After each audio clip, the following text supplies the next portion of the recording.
ये क्या बच्चों, तुम दोनों खाना क्यों नहीं खा रहे हो? माँ बहुत ज्यादा गर्मी है, इतनी गर्मी में मैं खाना नहीं खाया जाता। माँ कम से कम ठंडी लस्सी ही ला दो। बच्चों, मैं आज लस्सी लेने के लिए गया था, लेकिन इस बढ़ती गर्मी की वजह से लस्सी के दाम आसमान छू रहे हैं। इस गर्मी ने तो नाक में दम कर दिया है। 2 मिनट अगर मैं क्या, निकिता पूरे के पूरे कपड़े पसीने से लथपथ हो जाते हैं। बाबा आप घर में पंखा लगा दो ना। मेरे सभी दोस्तों के घरों में कूलर, पंखा, एसी सब कुछ है, लेकिन हमारे घर में एक पंखा तक नहीं है। बच्चे सही कह रहे हैं जी, एक छोटा सा टेबल फैन ही ले आइए। अलका, बच्चे तो छोटे हैं लेकिन तुम तो समझदार हो ना। जानती हो ना मेरा सेठ कितना कंजूस है। बात बार तो वो मेरी पगार काट लेता है। जितनी पगार मिलती है उतने में घर का गुजारा चलाना ही मुश्किल है, तो मैं एक 2000 का पंखा कैसे लेकर आऊंगा? मोहन की बात सुन सभी लोग खामोश हो जाते हैं और गर्मी को बर्दाश्त करते हुए ही खाना खाने लगते हैं। खाना खाने के बाद सभी लोग सोने के लिए चले जाते हैं, लेकिन इस गर्मी ने तो इस परिवार का सोना भी हराम कर दिया था। क्या है आशु, अपने अपने पास रखो ना, मेरे पैर पर मत डालो।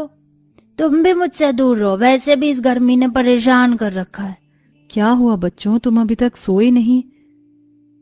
इस आशु को देखो ना, कब से मुझे परेशान कर रहा है। तुम दोनों को एक दूसरे ने नहीं बल्कि इस गर्मी ने परेशान कर रखा है। एक काम करते हैं, हम सभी लोग बाहर चलते हैं, ठंडी हवा में कम से कम नींद तो नसीब होगी। सभी लोग बाहर आंगन में सोने के लिए चले जाते हैं। घर में जहां सभी को गर्मी ने परेशान कर रखा था, अब वहीं बाहर सबको मच्छर ने काट काट कर परेशान कर दिया था।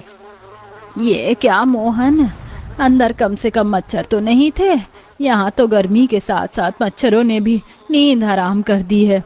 मच्छरों के चलते पूरे परिवार वालों का आंगन में सोना भारी पड़ जाता है, जिसके बाद अब वो सभी लोग वापस घर के अंदर जाते हैं और गर्मी में ही जैसे तैसे करके रात गुजारते हैं।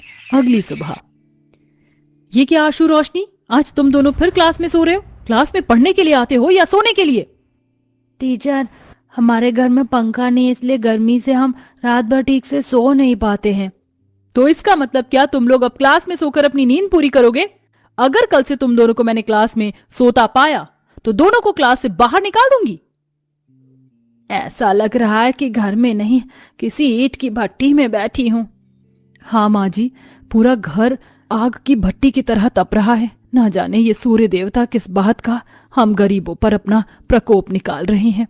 अलका इतना बोलती ही है कि तभी वहां उनकी पड़ोसन शालिनी आती है। ओह माय गॉड, ये आप लोगों का घर है या कोई तवा? यहाँ कितनी ज्यादा गर्मी है। यहाँ आप लोग इतनी गर्मी में कैसे रह लेते हैं? मेरे घर में तो हर एक कमरे में एसी लगा हुआ है, मानो जैसे मेरा घर हो दूसरा शिमला हो।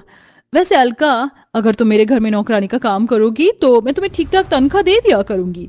क्या पता तुम उन पैसों से अपने घर के लिए पंखा ही खरीद लाओ।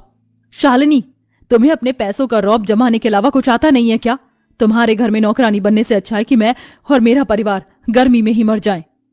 अलका का ऐसे जवाब सुन शालिनी मुंह बनाकर वहां से चली जाती है। वहीं दूसरी तरफ, अरे ओ कामचोर, तुझे यहाँ में लकड़ी के फर्नीचर बनाने के लिए रखा है या आराम से बैठकर इस पंखे की हवा को खाने के लिए?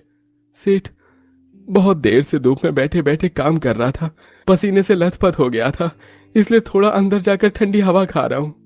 ये पंखा क्या मैंने तुम कारीगरों के लिए लगाया है जो ये मुफ्त में बैठकर हवा खा रहे हो? जाओ जाकर अपना काम करो।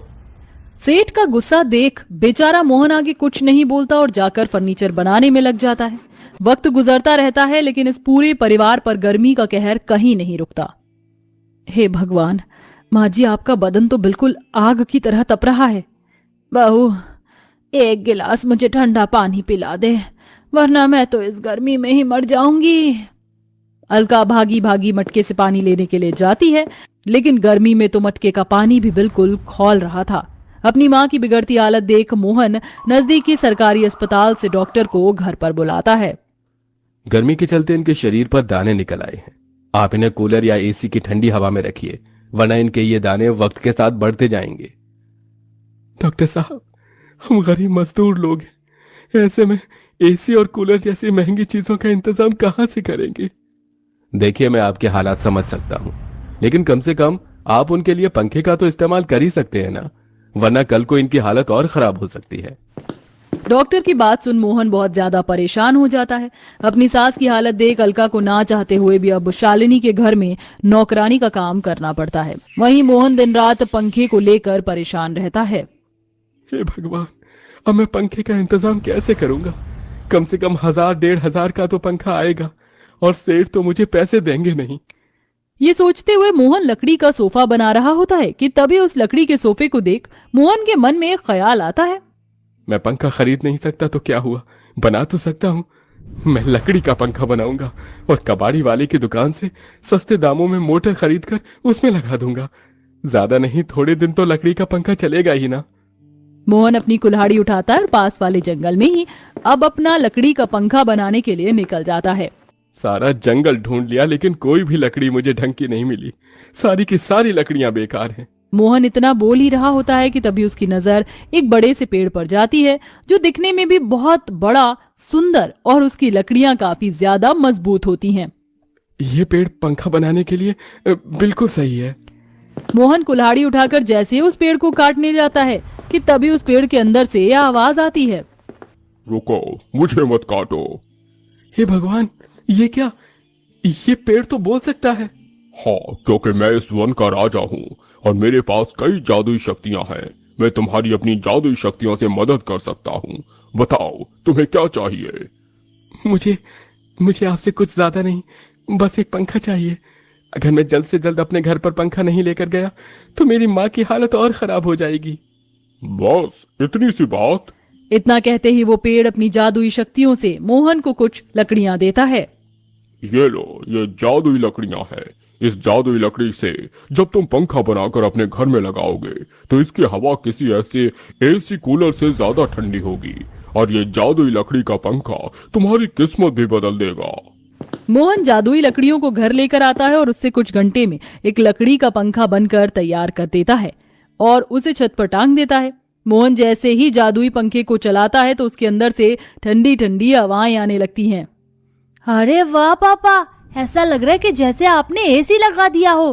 कितनी ठंडी ठंडी हवा आ रही है इसमें से। आशु इतना बोलता ही है कि तभी उस जादुई लकड़ी के पंखे की एक पंखुड़ी के अंदर से सोने के सिक्के, एक पंखुड़ी के अंदर से चांदी के सिक्के और एक पंखुड़ी के अंदर से नोट गिरने लगती है, जिसे देख वो सभी लोग हैरान हो जाते हैं। हे भगवान, ये क्या?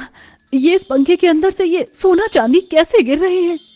क्योंकि मैं एक जादुई पंखा हूँ, इसलिए तुम लोग जब भी मेरे से कुछ मांगोगे मैं वो तुम्हें दे दूंगा। सच्ची? तो मुझे जल्दी से आइसक्रीम दो ना, मेरा आइसक्रीम खाने का बहुत मन कर रहा है।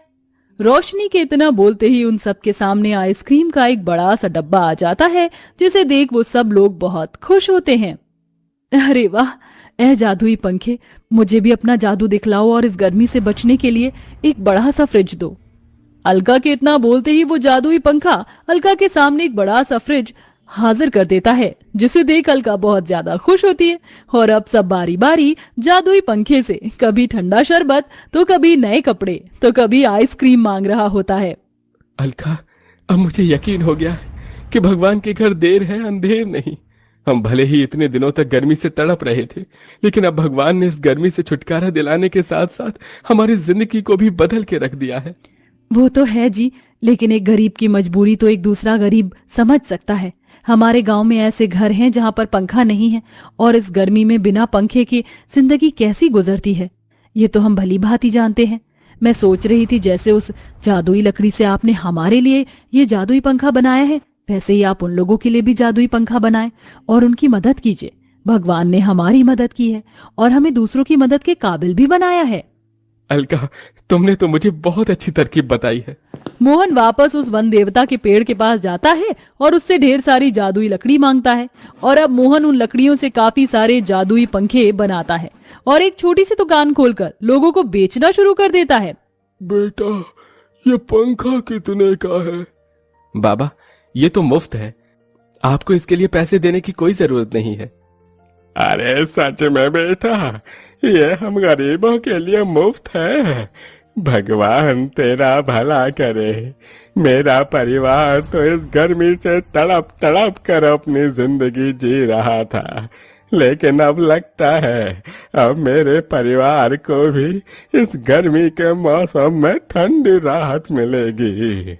मोहन गरीब लोगों को मुफ्त में कुछ जादुई पंखा देता है, जिसकी मदद से अब उन गरीब लोगों के काफी ज्यादा मदद होती है। मोहन अब अपने परिवार और उस जादुई पंखे के साथ खुशी खुशी अपनी जिंदगी जीता है।